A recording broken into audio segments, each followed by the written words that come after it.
जब से दुनिया बनी है, इंसानों ने इसे चलाने के लिए तरह तरह के विचार दिए हैं, व्यवस्थाएं दी हैं। कुछ व्यवस्थाएं धर्म के नाम पर बनी, फिर कुछ सिर्फ अक्ल और शऊर की बुनियाद पर भी बनी, जहां धर्म को इतना इम्पोर्टेंट नहीं माना गया। कुछ व्यवस्थाएं चल गईं, कुछ ढह गईं। फिर भी आज की दुनिया में धर्म के नाम पर व्यवस्थाएं चलती दिखती हैं और धर्मनिरपेक्ष व्यवस्थाएं भी चलती दिखती हैं। कौन सा सिस्टम बेहतर है, ये शोध का विषय है और बहुत विवादित सब्जेक्ट भी। लेकिन एक बात बहुत स्पष्ट है कि जो व्यवस्था इंक्लूसिव या समावेशी नहीं होती, वो एक चरम पर पहुंचकर ठहर जाती है, बहुत आगे नहीं बढ़ पाती। जब किसी एक धर्म, एक रंग, एक भाषा की महानता बताई जाती है और जो आपसे अलग हो उसे दोयम दर्जे का समझ लिया जाता है, वहाँ लड़ाई झगड़े, आंतरिक कलह के चलते एक कदम आगे बढ़ने के बाद समाज हर बार दो कदम पीछे आता है। इसलिए so called third world countries से लोग यूरोप जाते हैं, वहाँ उनको अपॉर्चुनिटीज़ मिलती हैं, तरक्की करते हैं। यूरोप या पश्चिम जब खुलकर टैलेंट का स्वागत कर रहे थे, तब सबसे ज़्यादा फ़ायदा भारतीयों को हुआ। भारतीय विदेश जाकर मेहनतकश एम्प्लॉय भी बने हैं, स्मार्ट बॉसेस भी बने हैं, सांसद, प्रधानमंत्री, उपराष्ट्रपति भी बने हैं। America, Europe, Singapore, Japan, Australia, इन सारी जगहों पर भारतीयों की सफलता का एक कारण अगर उनकी मेहनत थी, तो दूसरा कारण वहाँ के समाज का समावेशी होना भी था। ऐसा ही एक शानदार उदाहरण न्यूजीलैंड का भी है। हम में से कई लोग न्यूजीलैंड को क्रिकेट की वजह से जानते हैं। काले रंग की ड्रेस वाली टीम है, Richard Hadlee, Bert Sutcliffe, Ken Williamson, ऐसे ज़बरदस्त प्लेयर्स। लेकिन न्यूजीलैंड का परिचय सिर्फ इतना ही नहीं। हम जिस समावेशी समाज की बात कर रहे हैं, वो आपको न्यूजीलैंड में दिख जाएगा। सेक्युलर देश है, किसी एक धर्म का प्रभाव नहीं है, अल्पसंख्यकों के अधिकार, LGBTQ और महिलाओं को भी अधिकार मिले हुए हैं। सिर्फ कागजी नहीं है, ये अप्लाई भी होते हैं। सभी धर्म के लोग आज़ादी के साथ अपना धर्म प्रैक्टिस करते हैं। यहाँ नास्तिक आबादी लगभग 51% है, फिर भी किसी को कोई दिक्कत नहीं होती। लेकिन अब न्यूजीलैंड बदल रहा है। 20 दिसंबर को वहाँ से जो तस्वीरें आई वो डराने वाली हैं। सिख समुदाय के लोग यहाँ एक पीसफुल रैली निकाल रहे थे, नगर कीर्तन हो रहा था।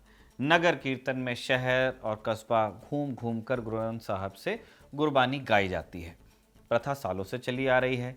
न्यूजीलैंड में रहने वाले सिख भी सालों से ये करते आ रहे थे। लेकिन 20 दिसंबर 2025 को जब नगर कीर्तन शुरू हुआ, तो सामने से ईसाइयों की एक दूसरी रैली आ गई। उनके साथ एक बड़ा सा पोस्टर था जिस पर लिखा था, this is New Zealand not India. इस रैली में शामिल नौजवान ब्लू टी शर्ट पहने थे, जिन पर kiwi first, keep New Zealand New Zealand और ट्रू पेट्रियट जैसे नारे लिखे हुए थे। ये नौजवान गुस्से में दिख रहे थे, भारत विरोधी नारे लगा रहे थे। फिर इनका काफिला सिखों के नगर कीर्तन के आमने सामने आ गया। पास आकर इन युवाओं ने हाका किया और नारे लगाए, वी लव जीसस क्राइस्ट। बताइए, आदिवासियों का धर्म परिवर्तन कराने वाले, उनकी पूरी संस्कृति को म्यूजियम में समेटने वाले, अब उन्हीं की पहचान की आड़ में ये सब ढोंग कर रहे थे। खैर, दोनों रैलियों के बीच में पुलिस आई और कोई बखेड़ा हुआ नहीं। लेकिन मैसेज तो इन्होंने दे दिया। उन्हें वही बात बतानी थी जो फ्रांस में मरीला पेन, इटली में जॉर्जिया मेलोनी, ब्रिटेन में नाइजल फराज और ऑस्ट्रेलिया के थॉमस सिविल और इन सब के नाना अमेरिका के डोनाल्ड ट्रंप जैसे नेता बोलते हैं कि ये ज़मीन हमारी है, आप बाहरी हो, यहाँ रहना है तो हमारी शर्तों पर रहना होगा और हमारे जैसे नहीं दिख सकते, हमारे जैसे नहीं रह सकते तो वापस जाओ। वापस अगर खुद नहीं जाओगे, हम भेज देंगे। हमने जिन देशों का नाम लिया, उन देशों में इस तरह के एंटी इमिग्रेंट ट्रेंड की चर्चा राजदूत में लगातार आपने देखी है। अब इस लिस्ट में नया नाम न्यूजीलैंड का जुड़ता दिख रहा है और एक बार फिर निशाने पर भारतीय हैं। इस प्रोटेस्ट को आयोजित करने वाले शख्स का नाम है ब्रायन तमाकी। डेस्टिनी चर्च नाम का ये संगठन चलाता है। ईसाइयत की इसने पढ़ाई की हुई है, यानी ये पादरी है। लेकिन कपड़ों से उसकी पहचान आप कर नहीं पाएंगे, करनी भी नहीं चाहिए किसी की। कोट पैंट पहनकर ये घूमता है, पॉडकास्ट में जाकर अपनी बातें रखता है, लेकिन ख्याल इसके बड़े दकियानूसी हैं। दूसरे धर्म और नस्ल के लोगों को अपने से ये नीचे मानता है। सरकार से भी उलझता रहता है। कोरोना के समय लॉकडाउन और वैक्सीन का विरोधी ये था। अब इन दिनों भारतीयों को टारगेट किया हुआ है ये। इसीलिए आज के शो में जानेंगे कि न्यूजीलैंड में सिखों का विरोध क्यों हुआ, क्या सिख समुदाय को टारगेट करने के नाम पर भारतीयों से नफरत जाहिर की जा रही थी और इस नफरत के पीछे खड़े ब्रायन तमाकी की राजनीति क्या है। नमस्कार, स्वीकार कीजिए निखिल का। आप खबर गांव का डेली इंटरनेशनल बुलेटिन राजदूत देख रहे हैं।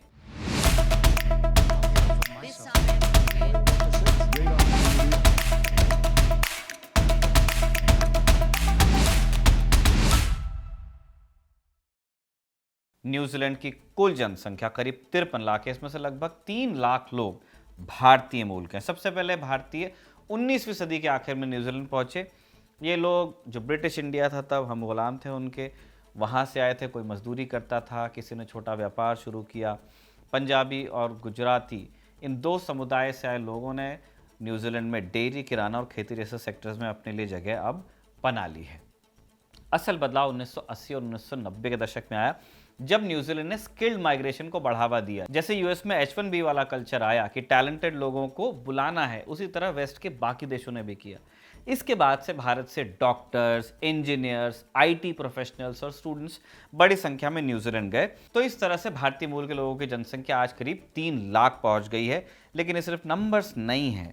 भारतीय समुदाय ने न्यूजीलैंड के पावर स्ट्रक्चर में भी जगह बनाई है। आनंद सत्यानंद भारतीय मूल के पहले गवर्नर जनरल वहां रह चुके हैं। कमलजीत सिंह बख्शी न्यूजीलैंड की संसद में पहुंचने वाले पहले भारतीय मूल के सांसद रहे हैं। प्रियंका राधाकृष्णन है, आज न्यूजीलैंड सरकार में मंत्री रह चुकी हैं और लेबर पार्टी का ये बड़ा चेहरा है। बिजनेस में देखेंगे तो भारतीय मूल के उद्यमी आपको मिल जाएंगे। फूड में है, रिटेल में है, लॉजिस्टिक्स सेक्टर्स में इनकी बड़ी कंपनियां हैं। यानी भारतीय समुदाय अब सिर्फ माइग्रेंट नहीं रहा, वो वोट देता है, बिजनेस पावर है और एक पॉलिटिकल रियलिटी भी है। और जैसे जैसे ये प्रभाव बढ़ता है, वैसे वैसे पहचान की राजनीति और विरोध की आवाज़ें भी तेज़ होती हैं। जैसे अब हम देख रहे हैं, ब्रायन तमाकी जैसे लोगों की लोकप्रियता बढ़ रही है। वो खुद को ईसाई पादरी कहता है, लेकिन उसका ईसाईपन चर्च की घंटियों या प्रार्थनाओं तक सीमित नहीं है, वो कुछ और ही बात कर रहा है। डेस्टिनी चर्च नाम का संगठन, जिसकी स्थापना तमाकी ने की, महज एक धार्मिक संस्था नहीं है, एक आइडियोलॉजिकल मशीन है। एक ऐसी मशीन जो मर्दानगी, राष्ट्रवाद, धार्मिक श्रेष्ठता और अस वर्सेस दम की राजनीति पर चलती है कि वो दीमक है, कॉकरोच है, बाहर निकालो, इस तरह की इनकी लैंग्वेज है। तमाकी का ईसाई धर्म प्रेम, करुणा और क्षमा की उस मूल शिक्षा से बहुत दूर आपको दिखेगा जिसे ईसा मसीह की केंद्रीय शिक्षा माना जाता है। तमाकी के भाषणों में डर दिखता है, गुस्सा दिखता है और लगातार दोहराया जाने वाला संदेश है कि न्यूजीलैंड खतरे में है। कहाँ सुना था आपने ये? अब डर किससे है, खतरा किससे है? प्रवासियों से, खासकर गैर यूरोपीय प्रवासियों से, गैर ईसाई प्रवासियों से। और इसी बिंदु पर भारतीय समुदाय और खासकर सिख समुदाय नैरेटिव में एक आसान निशाना बनता है। सिखों के टारगेट होने की एक वजह, वैसे तो वो इंडियंस हैं इसलिए टारगेट किए जा रहे हैं, भूरी चमड़ी है, लेकिन जो विजिबली सिख इंसान को पकड़ना ईजी है, दाढ़ी होती है, पगड़ी होती है, तो उस चित्र को जल्दी अटैक किया जा सकता है। फिर ये भी है कि जैसे हमने आपको बताया कि भारतीय समुदाय ने अच्छा किया है अपने लिए एक जगह बना ली है, तो ब्रायन जैसे लोग ऐसे लोगों को टारगेट करके अपनी राजनीति चमकाने की कोशिश करते हैं कि आपका हक इन लोगों ने मारा। तमाकी इसी असहजता को भाषा देता है, खुले तौर पर कहता है कि न्यूजीलैंड की पहचान बदली जा रही है, लेकिन वो ये नहीं बताता कि किसकी पहचान, किसके मानक पर। क्योंकि अगर इतिहास देखना है तो न्यूजीलैंड की मूल पहचान माओरी जैसे आदिवासी समूहों की है, ना कि पश्चिमी या यूरोपीय या ईसाई। और ये एक ऐतिहासिक विडंबना है कि जिन ईसाई संस्थाओं ने कभी माओरी समाज को सभ्य बनाने के नाम पर जबरन ईसाई बनाया, आज वही ईसाई पहचान खुद को पीड़ित बताकर खड़ी है। माओरी लोगों का जो ईसाईकरण था या जो पश्चिमीकरण था, वो कोई स्वैच्छिक आध्यात्मिक यात्रा नहीं थी, उपनिवेशवाद का औजार था। मिशनरीज अपने साथ सिर्फ बाइबल नहीं लाए, विदेशी सत्ता लाए। स्कूलों के साथ संस्कृति को कुचला गया। माओरी भाषा, रीति रिवाज, पूर्वजों की जो पूजा थी, हाका और तामोको को पिछड़ा, शैतानी और असभ्य बताया गया। इसमें से अब सिर्फ हाका बचा है। बच्चों को अपनी भाषा बोलने पर सजा दी गई, ज़मीनें छीनी गई। ईसाई धर्म उस पूरी प्रक्रिया का नैतिक आवरण बनाया गया। और आज उसी इतिहास की छाया में खड़े होकर ब्रायन तमाकी जैसे लोग दूसरों को ये बताने की कोशिश कर रहे हैं कि न्यूजीलैंड किसका है और किसका नहीं है। सिख नगर कीर्तन के सामने किया गया हाका इसी राजनीति का प्रतीक है। हाका माओरी संस्कृति में सम्मान, चेतावनी और सामूहिक भावना का प्रतीक रहा है। आज हाका न्यूजीलैंड की सांस्कृतिक पहचान है। संसद में सांसद हाका करते हैं, टीचर के फेयरवेल में बच्चे हाका करते हैं। लेकिन जब उसे किसी शांतिपूर्ण धार्मिक जुलूस को डराने और नीचा दिखाने के लिए इस्तेमाल किया जाता है तो वो परंपरा नहीं, हथियार बनता है। और यही कारण है कि खुद कई माओरी नेताओं और संगठनों ने इस घटना से दूरी बनाई। उन्होंने साफ कहा कि हाका का ऐसा इस्तेमाल माओरी संस्कृति का अपमान है। तमाकी माओरी है, लेकिन वो माओरी समाज का प्रतिनिधि नहीं है। वो सिर्फ माओरी पहचान को अपनी कट्टर राजनीति की ढाल बना रहा है। इस पूरी घटना में एक और खतरनाक परत है, खालिस्तान का नैरेटिव। सिख समुदाय को निशाना बनाते समय अक्सर ही बहुत लूजली कह दिया जाता है कि विदेशी राजनीति न्यूजीलैंड की सड़कों पर लाई जा रही है, खालिस्तान का नाम ठेला जाता है। लेकिन ये सवाल कोई नहीं पूछता कि क्या हर सिख, हर नगर कीर्तन, हर गुरुद्वारे में क्या यही बातें हो रही हैं? क्या आप इतने इजीली खालिस्तान से जोड़ सकते हैं? ये वही तरीका है जो दुनिया भर में अल्पसंख्यकों को निशाना बनाने के लिए इस्तेमाल होता है। बांग्लादेश में आपने देखा, फैक्ट्री से मजदूर को निकाल के टांग दिया, क्यों? हिंदू था। इसी तरह से अदर को टारगेट करने की राजनीति होती है। एक जटिल पॉलिटिकल मुद्दे को पूरे समुदाय की पहचान बना दिया जाता है। खालिस्तान का मुद्दा भारतीय राजनीति से जुड़ा है, भारत की समस्या है और भारत की सरकार उससे निपट भी रही है। दुनिया की सरकारों को लगातार इसकी जानकारी दी जाती है कि आपके देश में ऐसे तत्व आ रहे हैं। जैसे ब्रिटेन और कनाडा में जब जब खालिस्तानी गुट एक्टिव हुए हैं, भारत की सरकार ने वहाँ की सरकारों को आगाह किया है। ब्रिटेन की सरकार ने हाल ही में ऐसे लोगों पर एक्शन भी लिया है। लेकिन न्यूजीलैंड के सिखों का विशाल बहुमत वहाँ अपनी लाइफ में व्यस्त है, नौकरी कर रहे हैं, बिजनेस चला रहे हैं, कुछ के पास बड़ी जोत के खेत भी हैं। वहाँ पे गुरुद्वारों के इर्द गिर्द एक कम्युनिटी भी बिल्ड होती है, लंगर लगता है। लेकिन ये सारी चीज़ें शांतिपूर्ण धार्मिक आयोजन है ज़्यादातर, न कि कोई राजनीतिक प्रदर्शन।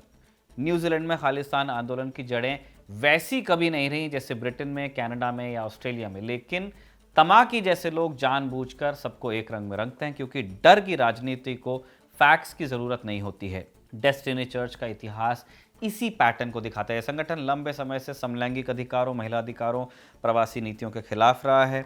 उसका संगठन चर्च से ज़्यादा एक राजनीतिक मोर्चा है। न्यूजीलैंड में ब्रायन तमाकी जैसे लोग क्यों बढ़ रहे हैं, इसका जवाब सिर्फ एक लाइन में कोई दे नहीं सकता। ये ट्रेंड पूरी दुनिया में ही बढ़ रहा है।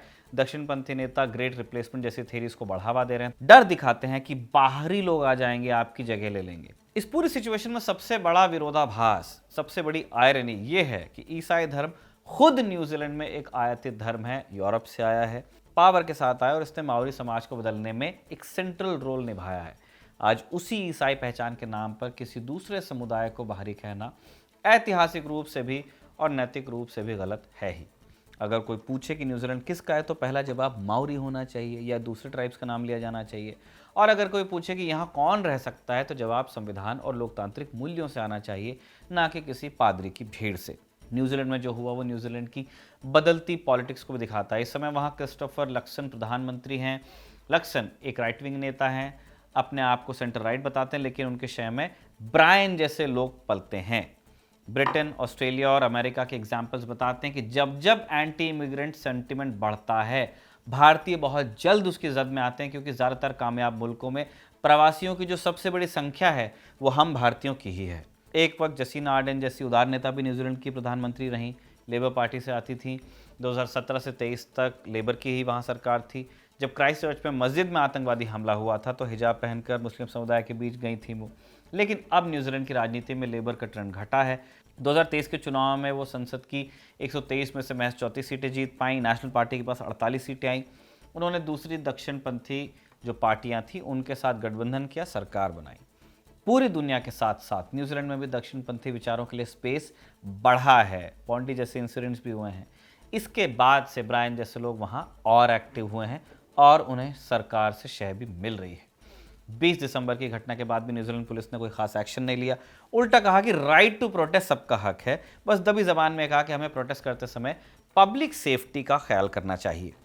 भारत सरकार ने अभी तक इस विषय पर कोई आपत्ति नहीं जताई है। आज ही दोनों देशों के बीच फ्री ट्रेड एग्रीमेंट पर बात हुई और ये डील लगभग तय हो गई है। दोनों देशों के प्रधानमंत्रियों ने फ़ोन पर बात कर ली है। तय हुआ है कि न्यूजीलैंड से भारत एक्सपोर्ट पर, यानी न्यूजीलैंड से अगर हिंदुस्तान सामान आता है तो 95% टैरिफ या तो ख़त्म कर दिया जाएगा या तो नील ही कर दिया जाएगा। भारत के छात्रों को न्यूजीलैंड में पढ़ाई के बाद 3 से 4 साल तक काम करने का मौका मिलेगा। न्यूजीलैंड के लिए वर्क वीज़ा और स्टूडेंट वीज़ा का कोटा बढ़ाने की बात भी कही जा रही है। ये सब बातें ज़रूरी हैं, लेकिन ये भी देखना ज़रूरी है कि न्यूजीलैंड के अंदर क्या हो रहा है, इस पर ध्यान देना पड़ेगा। 20 दिसंबर जैसी घटनाओं पर दोनों सरकारों को गंभीरता से विचार करने की ज़रूरत है, नहीं तो ब्रायन जैसे लोग कब मेन स्ट्रीम पॉलिटिक्स का हिस्सा बन जाते हैं पता भी नहीं चलता है। और जब जब एंटी इमिग्रेंट सेंटिमेंट बढ़ता है तब तब हिंदुस्तानियों का नुकसान होता है। इसलिए हम बार बार राजदूत में इस मुद्दे को उठाते हैं। आज का एपिसोड राजदूत का साजिद ने लिखा था और इरशाद ने रिकॉर्ड किया था। आप देखते रहिए खबरगांव।